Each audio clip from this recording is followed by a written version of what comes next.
হাসরের ময়দানে কত কাতার মানুষ হবে গো। নবী বলেন আয়েশা, হাসরের ময়দানে মানুষ 120 কাতার মানুষ হবে। কয় কাতার? আয়েশা রে, হাসরের ময়দানে 120 কাতার মানুষ হবে। আয়েশা সিদ্দিকা বলেন ইয়া রাসূলুল্লাহ, ইয়া রাসূলুল্লাহ, আমি জানতে চাই আপনার রাসূলুল্লাহর উম্মত কত কাতার হবে?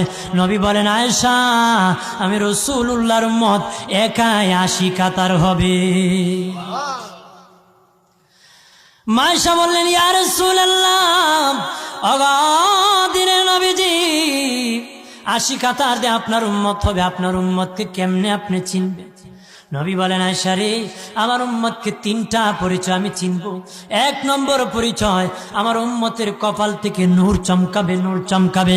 নবী বলে বাবা সাহাবীরাম, অসংখ্য ঘোড়ার মধ্যে যদি কিছু চান কপাল্লা ঘোড়া হয়, এইগুলা চিনতে বড় সহজ হয়।